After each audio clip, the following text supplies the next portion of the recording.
पवित्र श्रीमद् भागवत गीता, पवित्र चारों वेद, पवित्र कुरान शरीफ, पवित्र बाइबल, पवित्र गुरु ग्रंथ साहिब, पवित्र कबीर साहिब की वाणी में छुपे हुए गूढ़ रहस्य अर्थात तत्व को जानने के लिए कृपया अवश्य सुनिए जगत गुरु तत्वदर्शी संत रामपाल जी महाराज के मंगल प्रवचन।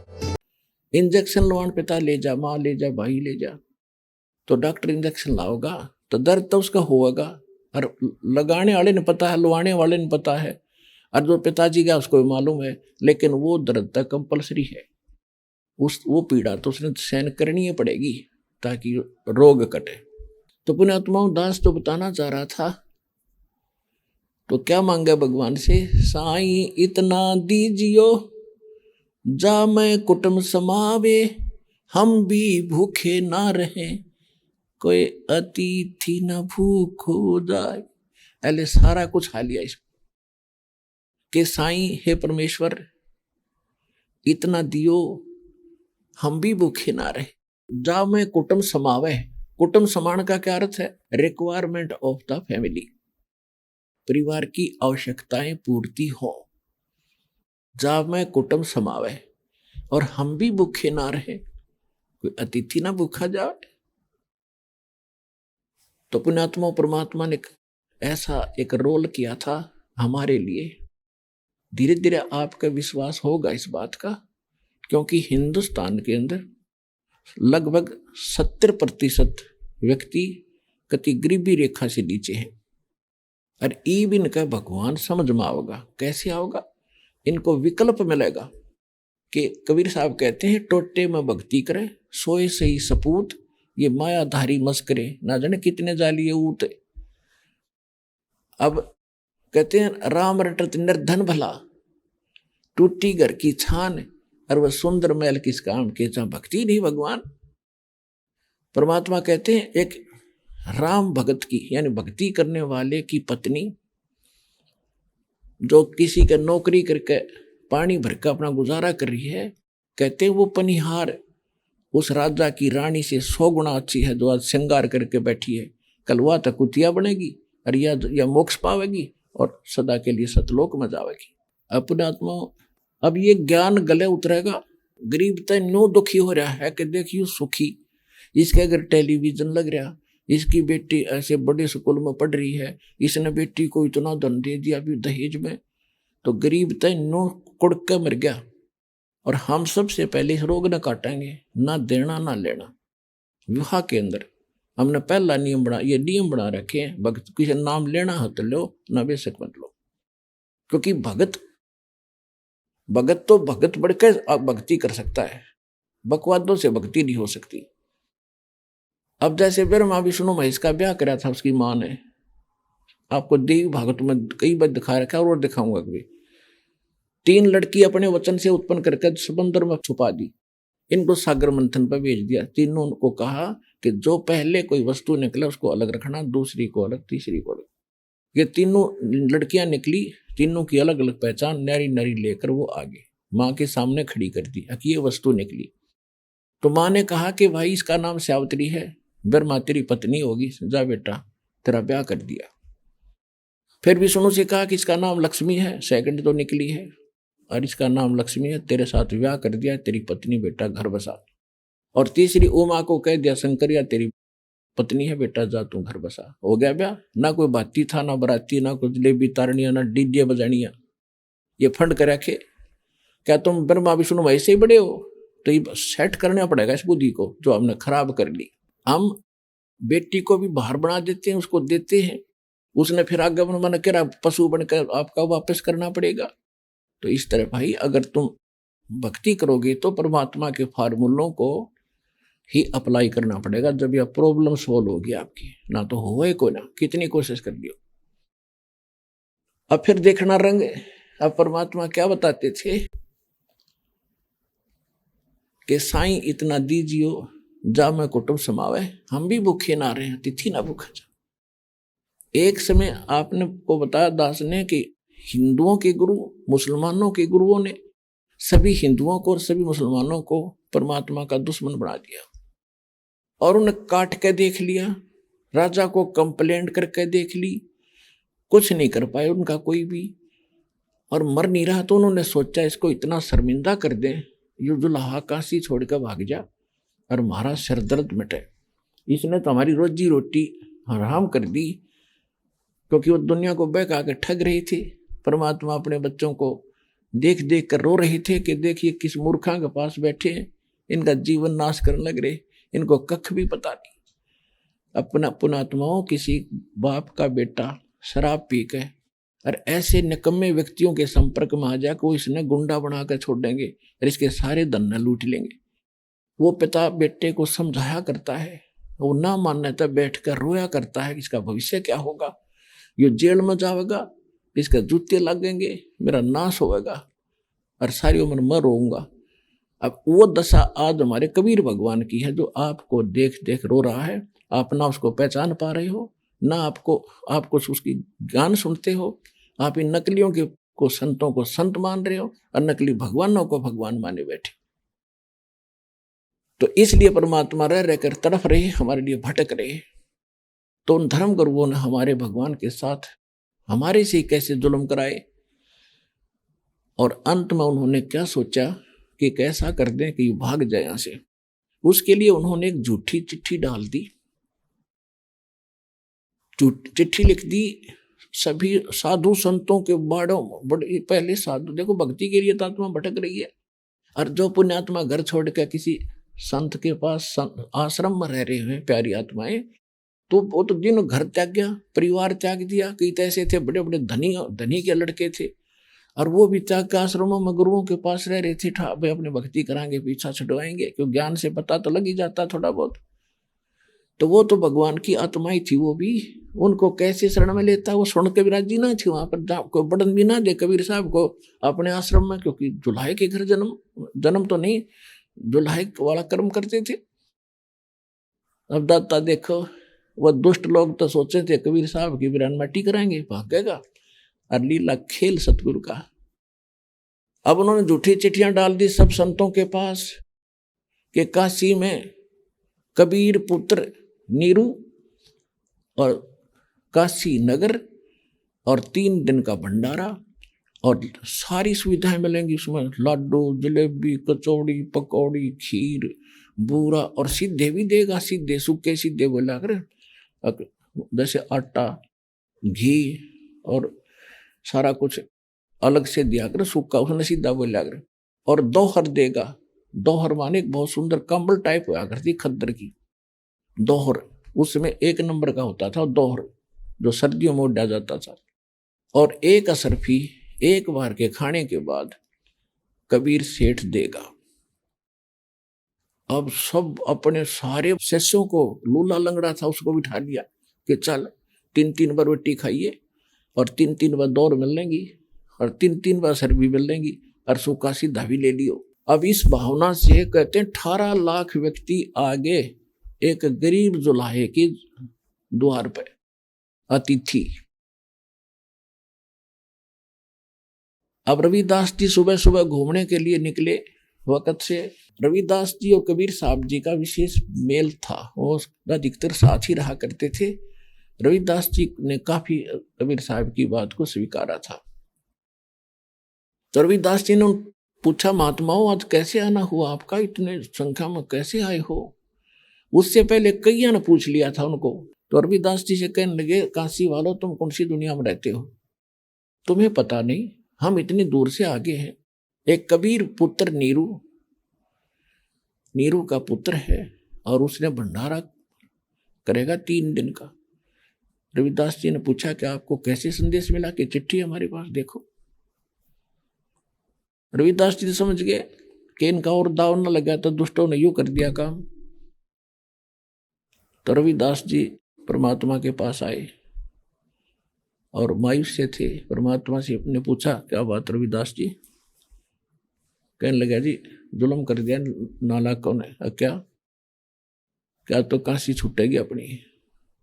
परमात्मा बोले, बताओ तो क्या बात है? कि जहां तक नजर जाती है ना, नरे साधु संत आ रहे हैं, सबके पास चिट्ठी है कि आपके नाम लिख रखी है कि आप भंडारा करोगे और सबको असरफी दोगे प्रत्येक खाने के उपरांत, और 3 दिन का भंडारा होगा, और सूखा सीधा दोहर, ऐसा लिख रखे।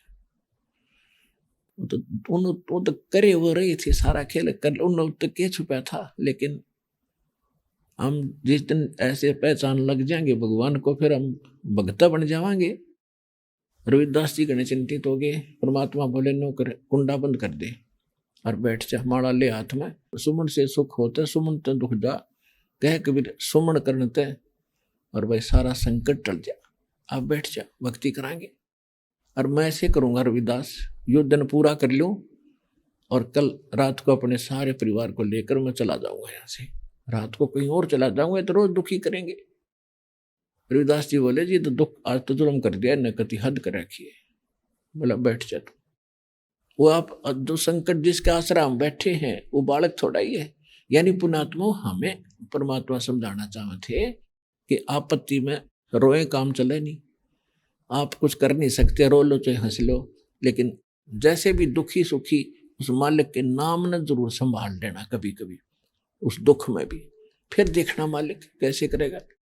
तो माला ले ली, रविदास को भी दे दी, कर ले भाई, भगवान की वाणी है कि दुख में सुमन करना चाहिए, दुख में भगवान को याद करे, अन्य को नहीं। उधर से परमात्मा सूक्ष्म रूप में सतलोक गए अपने निज धाम में, जहाँ कोई कमी किसी वस्तु की नहीं। और यहाँ से टेलीफोन कर दिया था कि तैयार करो सामान, मैं आ रहा हूं लेने के लिए। कहते 9 लाख बैल बनाए उन्हीं आत्माओं के जो वहां आत्माएं हैं, और उनके ऊपर बना बनाया पके पकाए लाडू, जलेबी, कचौड़ी, पकौड़ी, और आटा सूखा, सूखी बूरा, घी और दोहर, असरफी, और 9 लाख बैला पर लाद के जैसे गधे पर बोरे हुआ करे, ऐसे भर के एक केशव नाम का बंजारा बन के आगे। बंजारे हुआ करते पहले, वो काफी बैल रखा करते और एक मंडी से दूसरी मंडी में व्यापार करा करते। वहां से बैलों के, क्योंकि रास्ते थे नहीं, बैलगाड़ी जा नहीं सके थी, बैलों को एक दूसरे के आगे पीछे नाक बांध देते थे और लंबी कतार करके उसकी कहीं से निकाल ले जाते थे। तो ऐसे वो व्यापार करा करते, उनको बिजनेसमैन बंजारे कहा करते थे, सेठ होते थे। अब केशव नाम धरा और बंजारा बन के 9 लाख बैलों के ऊपर सारा सामान लाद के, और साथ में वहीं से आत्मा आई बंदी छोड़ के बच्चे सेवा करने वाले। काशी के अंदर तंबू तान दिए, सारा जहां अपना सामान धरना था उसमें, और 18 लाख आदमियों का कहीं पर भोजन बनाना हो तो आइटम नारे नारे पाड़ की पाड़ पड़े, पूरियों को भी पाड़ की पाड़ में कम से कम 20-20 फुट 30-30 फुट ऊंचा 100 फुट में गए, बिछा के कोमल कपड़े सुंदर सतलोक से आए जिनका धूल भी ना लगे, और उनके ऊपर बिछा दिया और ऊपर टेंट ला दिए और एक एक बगल बिठा दिया, भाई भर भर थाली दे जा। प्रत्येक में कोठे बना दिए, उनके एक एक इंचार्ज बना दिया, और बाकी सेवादार वहीं के सेवा करें सतलोक से आ रहे, और भंडारा शुरू कर दिया। उधर से शेख तकी ने सिकंदर लोधी से भी चिट्ठी दे दी थी, तेरा गुरुजी वहां पर भंडारा कर रहे हैं। तो सिकंदर लोधी डाना ही था, दिल्ली का बादशाह, तो वो आकर देखा भंडारा गजब का चल रहा है। शेख तकी ने सोचा था, न्यू लाया था उसको बुला के सिकंदर लोधी को, दिल्ली के बादशाह को, कि आज वो कबीरता भाग्या होगा और उसकी मट्टी पटेगी और राजा के दिल से उतर जाएगा, यो मेरी प्रभुता बनी रहेगी। उसका उद्देश्य यही था, इतना ही। अब वहां जाकर देखा तो भंडारा चल रहा। अब शेख तकी की था मां सी मरगी, वो पूछा भंडारा कौन कर रहा है, ये कौन खिला रहा है। खाने वालों से पूछ रहा है, वो अपना मंडरे खाने उन्हें केस चिंता थी, वो न्यू आज कर दे तंबू का ना खान दे, तो बोल लेना थोड़ी देर। वो उस टेंट की तरफ इशारा कर दे, अब वो टेंट में बैठा है, वो खिला रहा है। सिकंदर लोधी और शेख तकी वहां गए जहां केशव रूप में भगवान बैठे थे, दूसरा रूप बना के उस टेंट में। और कुछ भक्तों ने बता दिया जी ये राजा है, राजा को बताया जी ये भगत, ये कोई बंजारा बताओ है। तो उसने पूछा सिकंदर लोधी ने, जी ये आप क्या लगते हो कबीर साहब के? तो उसने केशव रूप में परमात्मा ने कहा कि वो मेरा पगड़ी बदल मित्र है, यार है, और उसने मुझे संदेशा भेजा था। मैं केशव हूँ, बंजारा केशव नाम है मेरा, बंज करता हूँ, व्यापारी हूँ, और वो मेरा मित्र है। कबीर जी मेरे पास चिट्ठी गई थी कि मित्र एक छोटा सा भंडारा करना है और इतना सामान ले आइएगा। हम आगे हाजिर हो गए उसके लिए। अब शेख तकी की तांखें फटगी कि इसने तो छोटा भंडारा कह रहा है, जहाँ 18 लाख आदमी खाना खा रहे हो, कहते छोटा सा भंडारा करना है। तब सिकंदर लोधी ने पूछा कि भगवान क्यों नहीं आए, कहाँ है वो परमात्मा नहीं आए क्या? तब केशव ने कहा कि उसका दास बैठा है यहाँ पर, मौत है मालिक की, जब आओगे आ जाएंगे, उनकी सेवा चल रही है। तो सिकंदर लोधी ने सोचा भाई ऐसे नहीं बात पड़े, दर्शन करूं तब रोटी खाऊं। सीधा वहां पहुंचा झोंपड़ी पर, द्वार खटखटा, सैनिक साथ में, बॉडीगार्ड, हाथी साथ में ले गया, हाथी में बैठ कर आ रहा था। कवाड़ खटखटाए, रविदास बोले महाराज जी देखा आ गए। तो यहाँ पर भी परमात्मा बोले दरवाजा ना खोलिए, कवाड़ पीट के चले जाएंगे, रात काटनी है, अब दिन दिन पूरा करना, रात को हम कैसे जाएंगे। तो दूसरी बार उसने आवाज लगाई, परवरदिगार दरवाजा खोलो, परवरदिगार दरवाजा खोलो। कबीर साहब बोले कौन है भाई?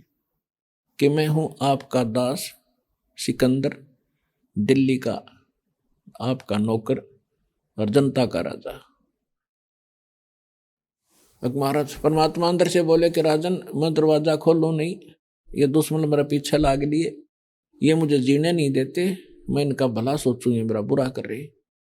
और दाता आज तो ऐसा जुल्म कर दिया इन्होंने कि मैं मुंह दिखाने जोगा नहीं छोड़ा। मेरे घर में रोटी भी नहीं, सुबह का आटा मुश्किल से एकत्रित होता है 2-4 दिन का, 18 लाख व्यक्ति बार मेरे नाम से चिट्ठी डाल रखी है। मैं तो इतना शर्मिंदा हो गया हूँ, आज रात ने काशी छोड़ कर जाऊंगा, सारे परिवार ने ले जाऊंगा, कहीं मजदूरी करके खाऊंगा। तब सिकंदर लोधी कहने लगा भगवान आप किसी और को बहका सकते हो, इस दास को नहीं, मैं तो आपको बहुत गहराई से जान चुका हूं। और एक बार दरवाजा खोल दो, मुझे दर्शन दे दो दाता, मुझे दर्शन दे दो। तो कहा परमात्मा ने कहा रविदास खोल दे दरवाजा। जब गेट खोला, मुकुट समेत चरणों में गिर गया, दंडोत प्रणाम की। सिकंदर लोधी दिल्ली के बादशाह।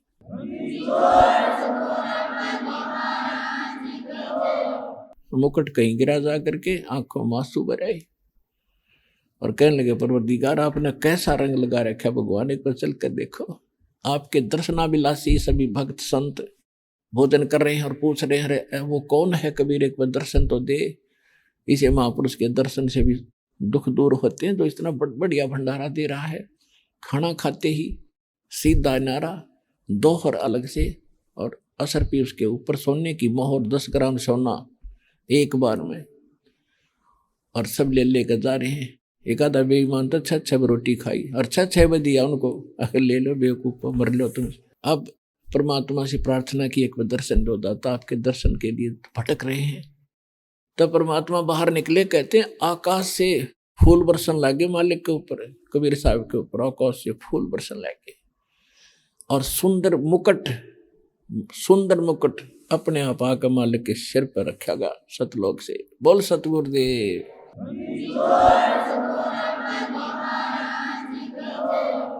और हाथी पर बैठाकर भगवान को, रविदास जी को, सिकंदर लोधी, तीनों उसमें बैठ गए।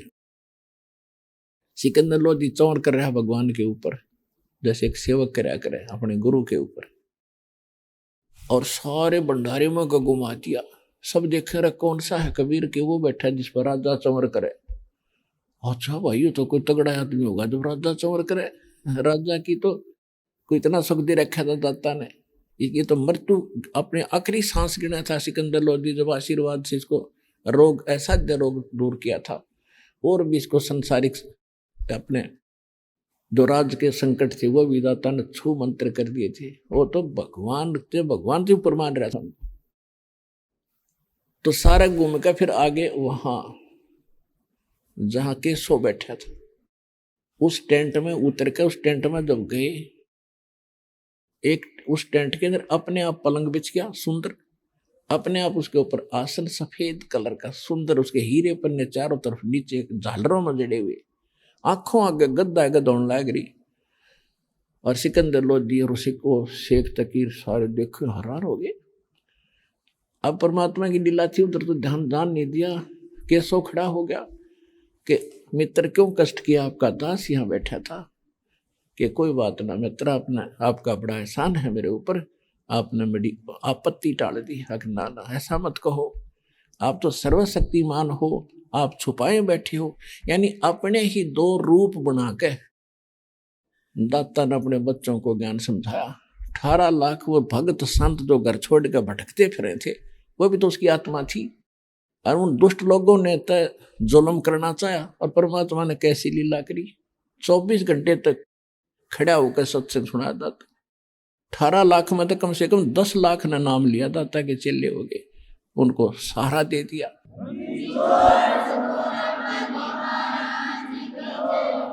तो ऐसे आज तक परमात्मा भक्ति की स्थिति बनाए रखा है, ताकि इस कलयुग तक भगवान की वह महिमा बनी रहे कि भगवान ऐसे करता है, भगवान ऐसे करता है। तो यहां परमात्मा कहते हैं कल्पे कारण कौन है, तू कर सेवा निकाम। सेवा माने पूजा भक्ति, निष्काम भाव से करिए भक्ति, मेरी डिमांड मत रखे भगवान आगे। कहते कल्पे कारण, क्यों कल्प रहा है भी, मतलब यह हो जा वो हो जा। कल्पे कारण कौन है, कर सेवा निकाम, और मन इच्छा फल देवेगा जो पड़े धनी से काम। कहते जब मेरे से काम पड़ेगा, मन इच्छा फल दूंगा तेरे को। अब फिर क्या होता है, 24 घंटे सत्संग करके अपना पूरा 3 दिन का भंडारा करके सब विदा कर दिए। उधर से सारा सामान भगता रहे थे। सतलोक तो प्यारी आत्मा, ये नकली गए सतलोक में, प्रकाश ही प्रकाश है, वहां कुछ है ही नहीं, तो उन्हें डूब के मरेंगे, हम क्या करेंगे वहां जाके। इससे भी 1000 करोड़ असंख्य गुना सुख। यहाँ तो कुछ भी नहीं है, सुख है नहीं, इसका सुख है नमक की बोरी में। मिठास कैसे कह दूं मैं, बता कैसे कह देंगे, इसमें मिठास कहीं तो होगा, खाक कहीं भी नहीं हो सकता, हो ही नहीं सकता। ये तो नमक की बोरी में हम रह रहे हैं, खोज रहे हैं बूरा, वो तो बूरा की बोरी में पाओगी बूरा, वो सतलोक है वह बूरा की बोरी। अब क्या हुआ, सारा सामान लाद के बलना के ऊपर टेंट टांट उनके लठ लुठ सारे, और बचा हुआ सामान वही बांट दिया गरीबान, गिर तो उठा ले जाएंगे, धर दिया वहां पर, और सामान उठा कर चल पड़े जैसे एक लीला करा करते हैं। तो जब वो वापस आए तब भी गंगा फुल चल रही थी ऊपर, और वो निकलने लगे, अंदर आने लगे तो एकदम घुटनों पानी रह गया। जाने लगे तब भी ऐसे हो गया, और सब देख रहे हैं पानी में निकलेंगे कैसे। इतने में क्या देखा, गंगा एकदम डाउनफॉल मार गई।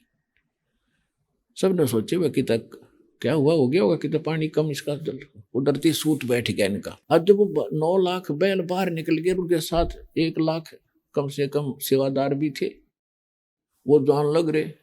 उधर से केशव कबीर परमेश्वर और शेख तकी सिकंदर लोधी और 150 सैनिक, 100-200 गांव के नागरिक उस नगर के, ये शेष बच गए थे। तब थोड़ी देर बातें करते रहे, तब कबीर साहब केशव से कहा सिकंदर लोधी ने कि हे बिजनेसमैन, हे व्यापारी केशव जी, आपका तो काफिला बहुत दूर चला गया होगा, आप जाइए, आप पीछे रह जाओगे।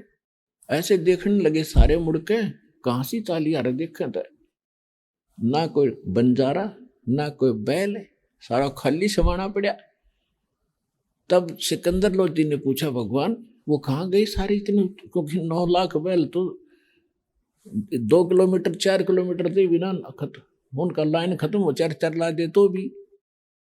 तो परमात्मा ने कहा जहां से वो आए थे वहीं चले गए, सतलोक से आए थे सतलोक चले गए। क्योंकि हम तो इस यहाँ के इस रंग में रंगे हुए, ये दिमाग में खचड़ा भरा हमारे अंदर कचरा, कि ये कैसे हो गया, ऐसे कैसे हो गया। इतने में वो जो था केशव बंजारा कबीर भगवान में समा गया देखते देखते। अब सिकंदर लोधी आंखें मुड़े, राइट यूं क्या हो गया। तब आंख खुली, चरणों में गिर गया कि भगवान आप तो सारी लीला आप पे कर रहे थे। अपने आत्माओं शेख तकी की फिर भी आंख ना खुली पुण्यात्मा, ये दुष्ट राख रेड्डी तो चोटी ताई। अब गरीबदास जी ने वर्णन किया अपने भगवान के समय का कि जैसे एक तो महोछा होता है, महोछा तो यो हो सकता जैसे किसी ने बता दिया भाई तुम्हारे घर में यो संकट है, इतना धर्म करना पड़ेगा, 500 कपड़े ला दे, फलाना ला दे, जूते, तो घटिया से लिया करे, मतलब रोता हुआ पैसे लगा करे। उसने तो क्या करे महोछा। और किसी का लड़का हो जाता 5, 10, 20 वर्ष के बाद, और फिर वो कैसे खुले हाथ यज्ञ जोनार करा करता, भंडारा करा करता। कोई कहे जग कहते हैं शेख तकी, सिकंदर लोधी कहने लगा कि देखा शेख तकी जब कैसे रंग ला रखे थे भंडारे के, तो शेख तकी कहता है ऐसे ऐसे हम 100 करते राजन, आप तो राजा हो, कैसी बातें करते हो। राजा ने बोला यो मेरा बस का कोई ना नू करना। तो ऐसा गरीबदास जी कहते हैं कि बड़े बड़ाई करा करें, कहते कोई कहे जग जोनार करी है, खुले हाथ तक खर्च कराया हुआ इसने तय, कोई कहे महोछा और बड़े बड़ाई करा करें गाड़ी काटे ओछा। और शेख तकी तो ओछा आदमी था, ऐसे पवित्र भंडारे को भी नको क्या करे महोछा सा किया है। तो कहते गरीबदास जी कहते हैं कोई कहे जग जोनार करी है, कोई कहे महोछा और बड़े बड़ाई करा करें गाड़ी काटे ओछा। अब क्या हुआ पुण्यात्मा, अब इसका निष्कर्ष देखो क्या है। जो आज के सत्संग का निष्कर्ष है यू हमें ये बताना चाहता परमात्मा कि यू तो एक कंगाल लोक से, इसमें तो कोई ना कोई आपको समस्या बनी रहेगी, और जब तक मेरी शरण में नहीं आओगे आप केवल अपना पूर्व जन्म का कर्म ही प्राप्त करोगे। और जब मेरी शरण में आकर मैं बताऊंगा ऐसे नियमित होकर के मर्यादा में भक्ति करोगे, जब वो परमात्मा यहाँ 18 लाख आदमियों को 3 दिन तक मोहन भोजन खिला सके है, तो तुम्हारे 1000, 10,000, 1 लाख वर्ष तक दाल रोटी, सिंपल रोटी उसने खुआने के देर लगेगी, किरा कित का घर भर देगा आपके।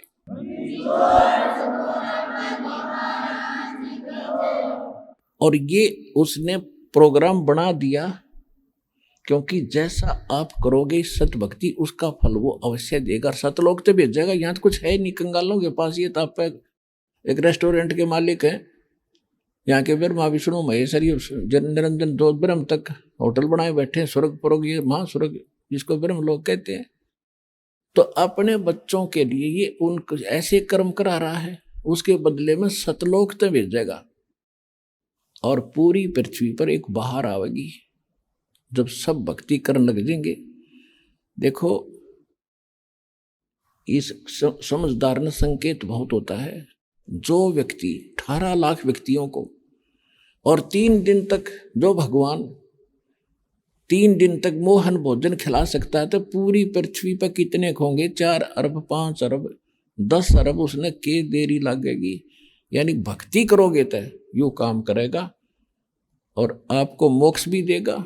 आने वाली आपकी 101 पीढ़ी पार करेगा, और पार करेगा तो उनके लिए व्यवस्था भी करेगा, तो चिंता करने की जरूरत नहीं। और ये परमात्मा का वो समय निर्धारित है, ठीक का समय है। आप भी भक्ति करो, अपने बहन भाइयों तक पूरे विश्व में ज्ञान दास के विचार पहुंचाओ, इसका प्रचार करो। दास आपको एक सुखद जमाना देगा, सारा संसार सुखी होगा। बोलो सतगुरुदेव।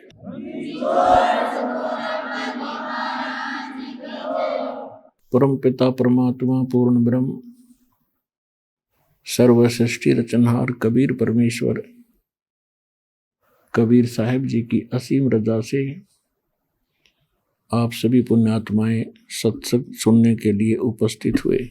सत्संग में आने से प्राणी को ज्ञान होता है। सत्संग में ये जानकारी दी जाती है, मानुष जन्म दुर्लभ है, मिले न बारंबार, तरवर से पत्ता टूट गिरे वो बोर न लगता डर।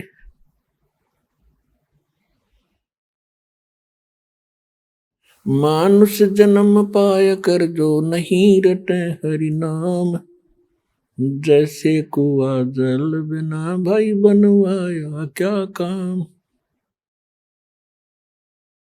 राम नाम निज सार है, राम नाम निज मोल, राम नाम सौदा करो भाई राम नाम ना भूल।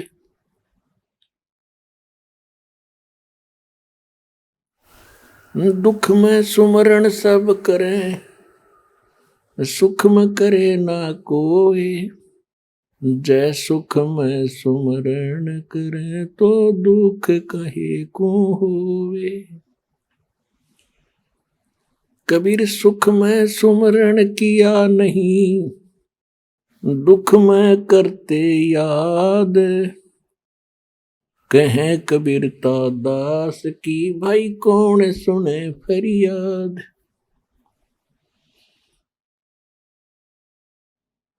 राम रटत कन्या बली, साकिट भलो नपूत, छेरी के गल में गल थना जिसमें दूध नामूत। राम रटत कोड़ी भलो, चू चू पड़े जो चाम, ये सुंदर शरीर किस काम का, जा मुख नाही नाम। कबीर जिव्या तो वाए भली, जो रटे हरि नाम, नहीं तो काट के फेंक दियो भाई मुख में भलो ना चाम। राम रटत निर्धन भला, टूटी घर की छान, वो कंचन मैल किस काम के, जहाँ भक्ति नहीं भगवान।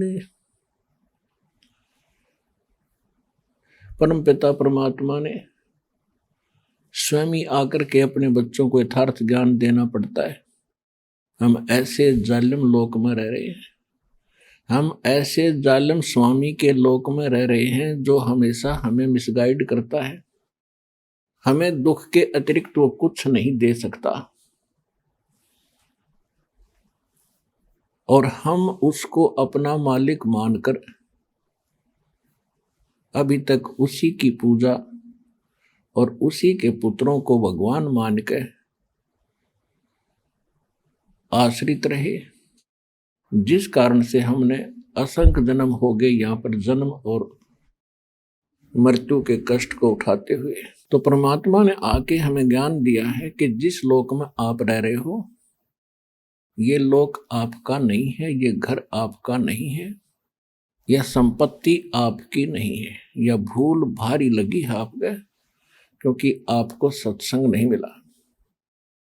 उसके विषय बताते हैं कि जब काया तेरी है नहीं, या माया कहां से हो।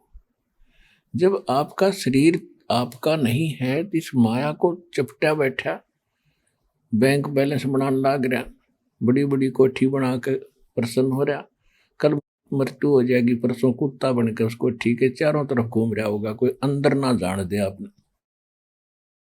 तो परमात्मा याद दिलाते हैं, भोली आत्मा, आज तक तो चलो आपको पता नहीं था, इसका कोई अल्टरनेट नहीं था, अब तो अल्टरनेट पता लग गया कि एक ऐसा स्थान है जहां हम पहले रहा करते थे। हमारी जन्म मृत्यु नहीं होती थी, हम वृद्ध नहीं होते थे, और ऐसा ही हमारा परिवार है वहां पर। जैसा यहां जुड़ गया, आज आपके बेटा बेटी हैं या माता पिता हैं, क्या आप पहले जानते थे इनको? आपके घर आते गए, ममता मोह बन गई, अपने से लग गए, अपना परिवार बन गया। लेकिन ये तो अपना है नहीं, कल मृत्यु हो जा, पूरा परिवार नाश हो जाए 1 मिनट में। ये पीछे केदारनाथ के ऊपर कैसा जुल्म हो गया था, एक के घर के 4-4 सदस्य मर गए, पूरा पूरा परिवार नष्ट हो गया। तो ये अपना है नहीं। लेकिन जब तक आप यहां हैं, ये ऐसा समझो कि हम एक किसी उद्देश्य को लेकर के हम एक कमरे में रह रहे हैं, एक मकान में रह रहे हैं। जैसे बच्चे कहीं स्टडी करने जाते हैं या कोई मजदूर मजदूरी करने जाते हैं, तो कई कई जने एक क्वार्टर में रहते हैं, मिलकर रहते हैं, प्यार से रहते हैं, इकट्ठा खाना बनाते हैं, सारा कुछ करते हैं। तो ये तो इतना ही साजबाज है आपका कि आपका इन बच्चों का कोई संस्कार है पीछे का। और वो किस्मत वाले बच्चे हैं जिनका पूरा परिवार मालिक से जुड़ जाएगा। आपके बच्चे सुरक्षित रहेंगे, आजीवन आपके साथ रहेंगे जब तक आपकी मृत्यु नहीं होगी। और मृत्यु के उपरांत फिर सारे के सारे सतलोक चले जाएंगे। ऐसे ही धीरे धीरे वहां आपका परिवार बन जाएगा। और अब वो सुख तो यहाँ बताने की भी कोई उदाहरण भी नहीं है जो वहां के सुख को यहाँ वर्णन कर दे। तो वहां सुख है, और जो आपको वहां पर आनंद होगा जिस प्रकार आप वहां रहोगे। तो यहाँ कितना ही कोई धनी हो चाहे कितनी उच्च पोस्ट हो, उसका तो एक सेकंड का भरोसा नहीं कब मृत्यु हो जाए।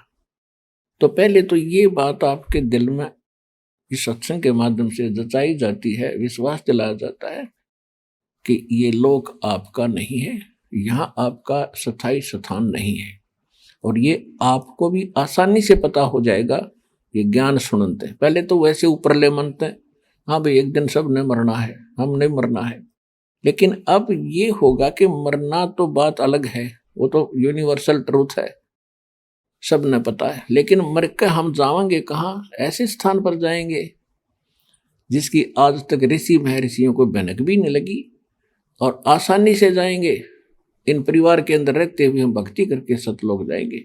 आइए अब हम उन श्रद्धालुओं के अनुभव जानते हैं जो जगत गुरु तत्वदर्शी संत रामपाल जी महाराज जी से दीक्षा प्राप्त कर चुके हैं तथा उनके द्वारा बताए गए भक्ति मार्ग पर चल रहे हैं। सर नमस्कार। सत साहेब जी। सर क्या नाम है आपका? मेरा नाम जगत दास है, गांव बरगाड़ी, जिला फरीदकोट, पंजाब का हूँ। सर क्या काम करते हैं आप?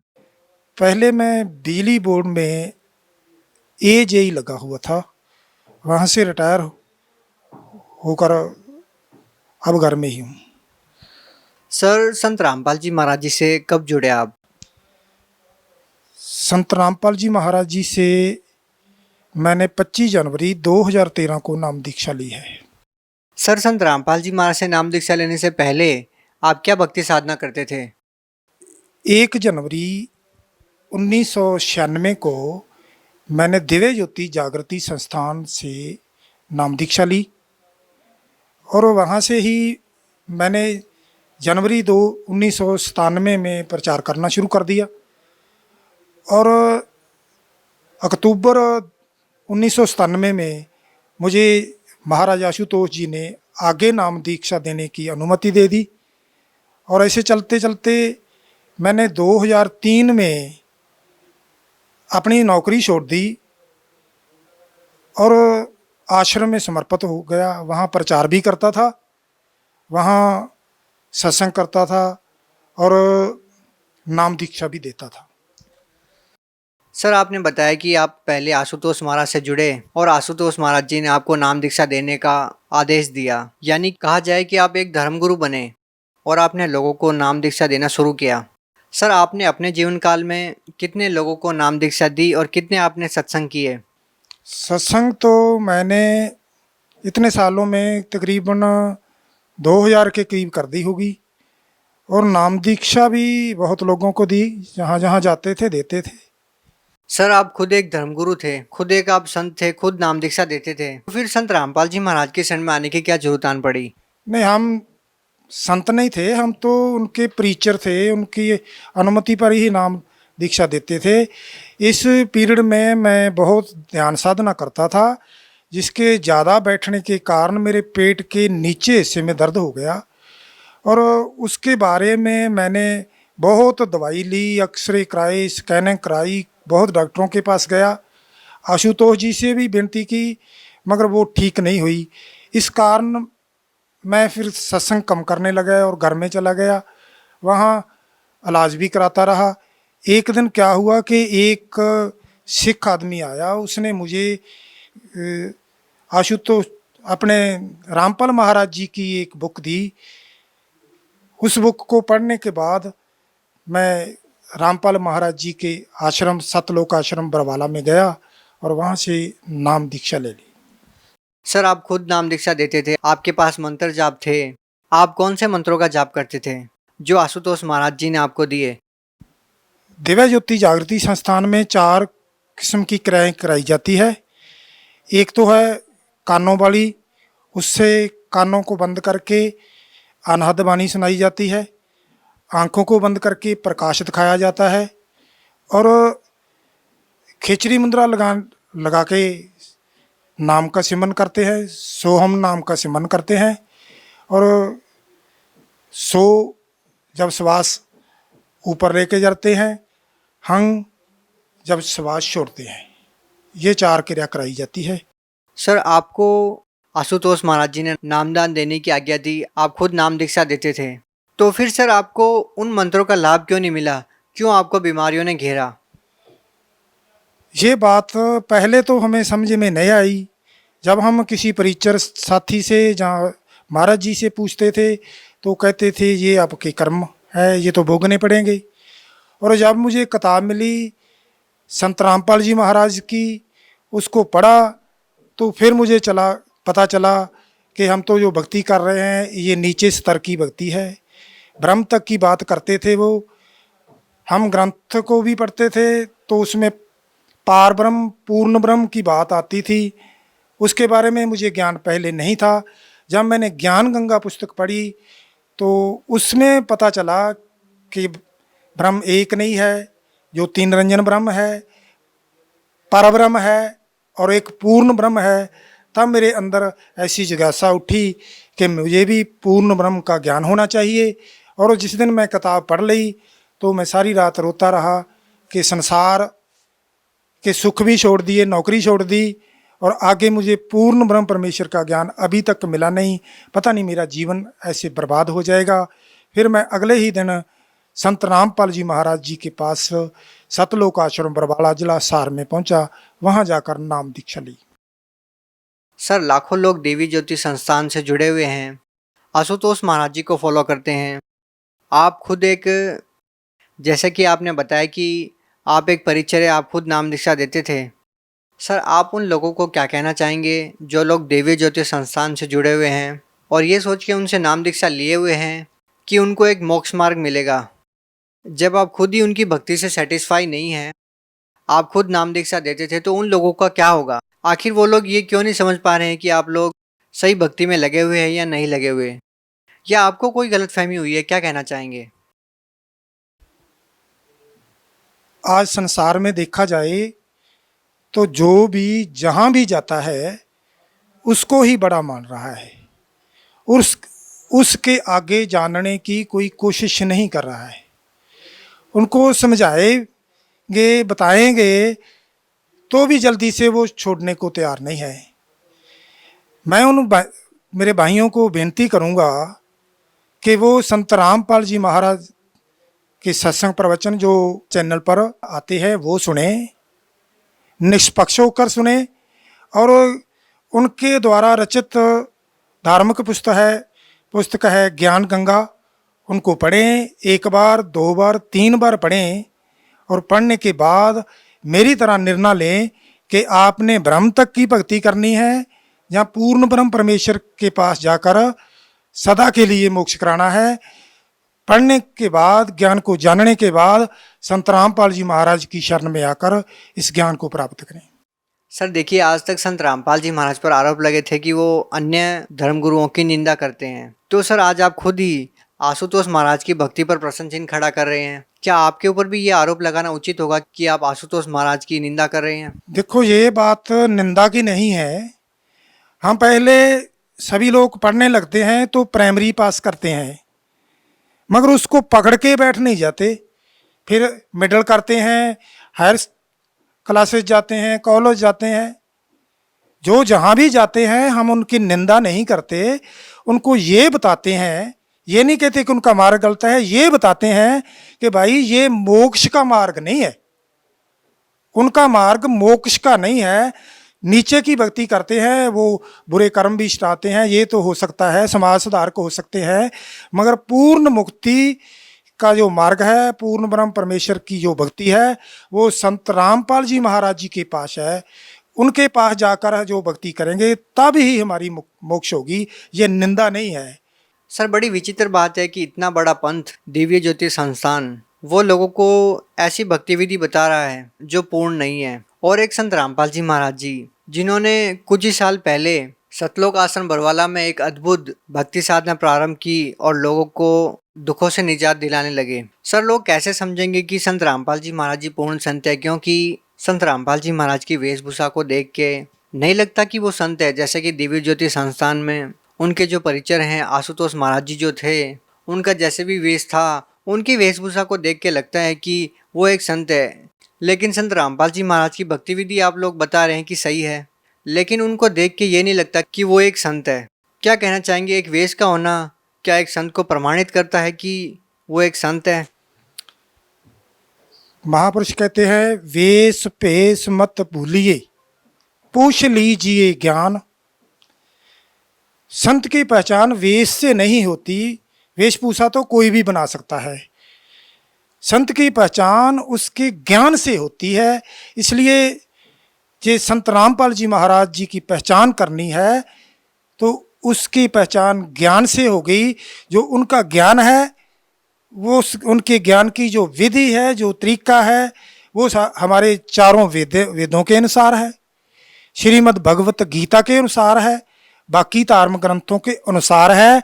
जो संत हमारे धर्म ग्रंथों में लिखी हुई विधि विधान के मुताबिक, विधान के अनुसार पूरा ज्ञान देता है, वह संत है। कोई वेशभूषा संत नहीं है, कोई चोला संत नहीं है, कोई उनका रहन सहन संत नहीं है। संत की पहचान उनके ज्ञान से होती है। सर आप खुद दिव्य ज्योति संस्थान में एक परिचर रहे हैं, आपको इतनी सारी बीमारियों ने घेरा, आपने आशुतोष महाराज जी से पर्सनली जाके मुलाकात की दुखों के बारे में, फिर भी आपको निजात नहीं मिली। क्या संत रामपाल जी महाराज से नाम दीक्षा लेने के बाद आपको उन दुखों से निजात मिली, छुटकारा मिला? मेरा जो पेट दर्द था, मुझे नहीं पता था कि गुरु जी से प्रार्थना करनी है, संत रामपाल जी महाराज जी से प्रार्थना करनी है, मुझे नहीं पता था, मैंने नहीं की। और जब मैं बाहर आया तो मुझे एक लिखा मिला शंका समाधान। वहाँ आया तो वहाँ आकर मैंने बताया कि मेरे पेट दर्द है, तो शंका समाधान में कहते जा आप इस दरबार में आ गए हो, पेट दर्द अब तो रहेगा नहीं। उस दिन के बाद आज तक तकरीबन 3.5 साल हो गए हैं, मेरे कोई पेट दर्द नहीं हुआ। सर संत रामपाल जी महाराज से नाम दीक्षा लेने के बाद आपको और क्या लाभ मिले? लाभ तो अनेकों मिले हैं, मगर मैं एक दो ही बयान कर पाऊंगा, समा इजाज़त नहीं दे रहा है। मेरी भक्तमती है, उसके गले में इतनी बड़ी गांठ थी, हमने डॉक्टरों को दिखाया, डॉक्टर बोलते हैं कि इसका ऑपरेशन होगा। वो कहती मैं ऑपरेशन तो कराऊंगी नहीं। फिर मैं गुरुजी संत रामपाल जी महाराज जी के पास गए, वहाँ प्रार्थना की गुरुजी ये इतनी बड़ी गांठ है, डॉक्टर कहते हैं ऑपरेशन कराओ। तो संत रामपाल जी महाराज जी ने आशीर्वाद दिया कि बेटा कोई ऑपरेशन नहीं कराना है, ये ठीक हो जाएगी। वो 15 दिन के बाद ही ठीक हो गई। और उसके बाद मेरे काला मोतिया था, 2011 में हुआ था। डॉक्टर ने बता दिया था कि ये मौत तक दवाई लेनी पड़ेगी, ये बीच में छोड़ेगा निगाह चली जाएगी, दोबारा नहीं आएगी, इसलिए मरण तक की दवाई चलेगी, इसका और कोई इलाज नहीं है। मैंने संत रामपाल जी महाराज से प्रार्थना की, गुरुजी मुझे काला मोतिया है, तो गुरुजी कहते बेटा दवाई ले ले, ठीक हो जाएगा। मैंने दवाई लेता रहा और थोड़ा समय बीत गया तो मैंने तो ध्यान ही नहीं दिया। एक दिन सिर में बहुत दर्द हुआ, डॉक्टर ने चेक किया, वो कहता अपनी आँखों की दृष्टि चेक कराओ। आँखों की दृष्टि चेक कराई, मैं वही पर्ची लेकर गया तो डॉक्टर ने चेक करके कहा कि मुझे नहीं लगता कि आपको काला मोतिया है। कहता मैं एक चेक करता हूँ। जब उसने मेरे दवाई पा के चेक किया तो उसने कहा कि 2 टेस्ट और करेंगे जो बठिंडा से होंगे। मैं कहता हूँ कि 99% काला मोतिया नहीं है। तो जब मैं बाहर आया तो मुझे बाहर दिखाई नहीं देता था। मैं डॉक्टर के पास फिर गया तो डॉक्टर कहने लगा कि ये दवाई का 7 घंटे असर रहेगा, धूप में जाओगे दिखाई नहीं देगा, गांव जाना है तो किसी को बुला लो। मैं फिर वापस आया। मैं सोचता था किसको बुलाऊं। इतने में एक लड़का जो 12, 13, 14 साल का होगा, वो मेरे मोटरसाइकिल पर आके बैठ गया। कहने लगा, अंकल कहाँ जाना है? बरगाड़ी जाना है? मैंने कहा हाँ बरगाड़ी जाना है। आपको मोटरसाइकिल चलाना आता है? वो कहता हाँ बैठो। मैं उनके पीछे बैठ गया और एक 8-7 साल का लड़का मेरे पीछे और बैठ गया। मैंने आंखें बंद कर ली। बंद करने के बाद 10-12 किलोमीटर मेरा गांव है। वो मेरे घर के तकरीबन 200 मीटर पीछे, मेरा घर खेतों में है, 200 मीटर पीछे मोटरसाइकिल जब बंद हुआ तो मैंने आंखें खोली, देखा तो वहाँ कोई लड़का नहीं था। मैं तो हैरान हो गया कि कौन था जो मुझे छोड़ने आया और कहाँ चला गया। मैं घर गया तो बस रो ही सकता था। और मुझे कौन छोड़ने वाला था? संत रामपाल जी महाराज जी ने अपना वेश बदल के मुझे वहाँ छोड़ने आए। उनके क्या क्या मैं देन दे सकता हूँ? मैं तो कमीना हूँ, कुत्ता हूँ। उसके जो एहसान है उनका मैं कुछ दे नहीं सकता है। सर देखिए, बड़ी विचित्र बात है और हमें खुशी भी हो रही है इस बात को लेके कि आप जैसे नेक इंसान भी हैं जो लाखों लोगों को प्रतिनिधित्व करते थे। आप सत्संग करते थे, नाम दीक्षा देते थे। उसके बाद आपने संत रामपाल जी महाराज के सत्संग सुन के ये विचार किया कि हम समाज को सही दिशा नहीं दे रहे हैं और आपने उस गलती को माना और संत रामपाल जी महाराज से नाम दीक्षा ली। सर आप उन साधु संतों को, उन धर्मगुरुओं को क्या कहना चाहेंगे जो आज भी लाखों लोगों का प्रतिनिधित्व करते हैं और उनको एक गलत भक्ति साधना बता रहे हैं? जो साधु संत समाज को ये सेध दे रहे हैं, ये तो लालच करके दे रहे हैं, फिर तो बात ही और है। ये उनके मन में है कि हमने समाज का सुधार करना है, हमने समाज को मुक्ति देनी है। तो मैं उन सब से प्रार्थना करूंगा कि मान अहंकार छोड़कर वो इस ज्ञान को अच्छी तरह पढ़ें, जानें और फिर इस नाम को प्राप्त करें। इस पूर्ण नाम को प्राप्त करने के बाद आपको कितनी अच्छी पदवी मिलेगी। आप सदा के लिए सतलोक चले जाओगे। मगर ये इस झूठ के सहारे रहेंगे। कुछ दिन की मान वडाई है, इस मान वडाई के कारण हमारा जीवन नरक बन जाएगा। इसलिए ये मान वडाई को छोड़कर इस पूर्ण ज्ञान को प्राप्त करें। इसमें कोई बड़े छोटे की बात नहीं होती। जो वस्तु की हमें जरूरत है, महापुरुष कहते प्राणी तू आया लाहा लैन, लग्गा कित कफकड़े सब मुक्ति चली रहन। इस संसार ਦੇ ਅੰਦਰ ਸਾਡੀ ਇੱਕ ਰਾਤ ਦੀ ਤਰ੍ਹਾਂ ਰਾਤ ਖਤਮ ਹੋਣ ਵਾਲੀ ਹੈ। ਅਸੀਂ ਸਾਰੀਆਂ ਗੱਲਾਂ ਨੂੰ ਛੱਡ ਕੇ ਇਸ ਪੂਰਨ ਗਿਆਨ ਨੂੰ ਪ੍ਰਾਪਤ ਕਰੀਏ, ਸਦਾ ਲਈ ਸਤਲੋਕ ਜਾ ਕੇ ਮੁਕਤੀ ਪ੍ਰਾप्त करिए, ਤਾਂ ਹੀ ਸਾਡਾ ਕਲਿਆਣ ਹੋਏਗਾ। सर आपने उन श्रद्धालुओं को समझाने की कभी कोशिश की जो आपका सत्संग सुनते थे, जिन्होंने आपसे नाम दीक्षा ले रखी थी? क्या आपने उन लोगों से संत रामपाल जी महाराज की भक्ति विधि के बारे में बात की? कुछ लोगों से बात होती है, उनको ज्ञान गंगा पुस्तक भी देते हैं। वो लोग भी ऐसे हैं कि मानते तो हैं कि हाँ ज्ञान तो ठीक है, मगर कुछ सामाजिक बंधन है, ये क्या कहेगा वो क्या कहेगा, इसमें फंसे हुए हैं। ये तो संत रामपाल जी महाराज ही कृपा करें। रामचरितमानस में लिखा है, सो जाने जे देह जनाई, जानत तुम्हें तुम ही हो जाई। मैं तो संत रामपाल जी महाराज जी के चरणों में प्रार्थना करूँगा कि हे प्रभु, सभी आपके बच्चे हैं, सभी को सुमत दें और अपनी शरण में लेकर सबको मुक्त करें। आपके ही बच्चे हैं, भूले हुए हैं, भटके हुए हैं, उनको अपनी शरण में लें। सर क्या आपकी आशुतोष महाराज जी से इस मैटर को लेकर कभी बात हुई? क्या कभी आपने कोशिश की संत रामपाल जी महाराज जी से नाम दीक्षा लेने के बाद कि उनको भी इसके बारे में बताया जाए? उनको एक बार मैंने बताया था कि मैं ऐसे एक पुस्तक पढ़ी है, उसके बाद मैं उनके पास चला गया हूँ। तो उसने भी कोई हमें प्रतिक्रम नहीं दिया, ना ही उन्हें हमने टोका है। और उसके बाद तो वो संत भी समाधि में चले गए हैं। अब तो सर, आशुतोष महाराज जी ने आपको पद दिया, आपको नाम दीक्षा देने का आदेश दिया, आपको परिचर बनाया। क्या आप संत रामपाल जी महाराज जी से नाम दीक्षा केवल इसलिए ले रहे थे कि आपको यहाँ पे भी कोई पद मिले? क्या आपको कोई पद मिला यहाँ पे? क्या कहना चाहेंगे इसके बारे में? संसार का पद की जो आप बात करते हो, मैंने तो पहले भी पद छोड़ा है। बिजली बोर्ड में AJE लगा हुआ था, अच्छी खासी नौकरी थी, वो छोड़ा। फिर यहाँ पद मिल गया तो मान सत्कार की तो बात नहीं रही। मुझे तो ज्ञान गंगा पढ़ने के बाद इतनी चोट लगी कि मुझे तो एक ही पद चाहिए था, सतलोक का वासी बनने का, मुक्ति का, और मुझे कोई पद नहीं चाहिए। मैं कोई प्रीचर नहीं बनना चाहता, आज भी मुझे कोई पद की जरूरत नहीं, मैं तो एक सेवादार बनना चाहता हूँ। गुरु जी मुझे अपने चरणों के साथ जोड़े रखे, यही मेरी प्रार्थना है। मगर हम बहुत निकम्मे हैं, कहीं ऐसा ना हो कि हम फिर कहीं ऐसे भटक जाए। अरदास करते हैं, सारी उम्र तेरा ही दित्ता वर्त्या मैं, पर मरी बनी ना मत अधीन दी। सारी उम्र तेरा ही दित्ता वर्त्या मैं, पर बनी ना मत अधीन दी। कोई बन्ना नहीं तेरियां रहमतां दा, ते कोई हद नहीं मेरी कमीनगी।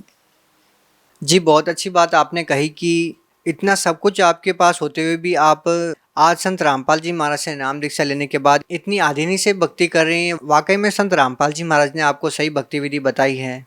हम आपसे एक बात और जानना चाहेंगे कि संत रामपाल जी महाराज के जितने भी अनुयायी हैं वो किसी न किसी अन्य धर्म से जुड़े हुए हैं। जैसे कोई सिख धर्म से है, कोई इस्लाम धर्म से है, कोई हिंदू धर्म से है, कोई ईसाई धर्म से है। हम आपसे ये जानना चाहते हैं कि संत रामपाल जी महाराज आखिर किस धर्म को श्रेष्ठ मानते हैं? धर्म किसी ने लिखा है, sects are many, religion is one. रास्ते तो अलग हो सकते हैं, धर्म तो एक है, वही मानव धर्म है, परमात्मा का धर्म है। दूसरे तो रास्ते बनाए हैं। सभी धर्म हैं जो किसी को भी संत रामपाल जी महाराज बुरा नहीं कहते हैं, मगर वो ही पवित्र है जो पूर्ण ब्रह्म परमेश्वर की शरण में आकर मुक्त हो जाए, वही धर्म अच्छा है। सर, भगत समाज को क्या संदेश देना चाहेंगे? सभी भक्त समाज को मैं संदेश यही देना चाहूँगा कि आप अपने मन से पहले जहाँ आप जुड़े हैं वो बात निकाल दें कि ये बड़ा है, इससे बड़ा और कोई नहीं है, और जानने की कोशिश करें। संत रामपाल महाराज जी की एक बुक नहीं है, गीता तेरा ज्ञान, गहरी नज़र गीता, पवित्र ज्ञान गंगा।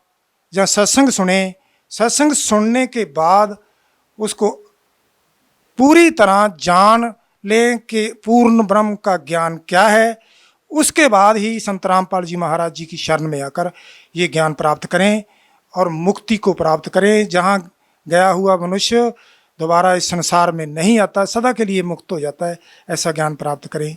जो मनुष्य संत रामपाल जी महाराज को एक शरीर समझता है वो बड़ी भूल करता है। हम जितने भी भक्त हैं संत रामपाल जी महाराज को शरीर नहीं समझते, वो भगवान हैं, वो कबीर परमेश्वर ही आप खुद आए हुए हैं संत रामपाल जी महाराज जी के शरीर में। और जिसने ये जान लिया है तो उसको कोई कभी भी कोई शंका नहीं हो सकता। जी, बहुत बहुत धन्यवाद सर आपका।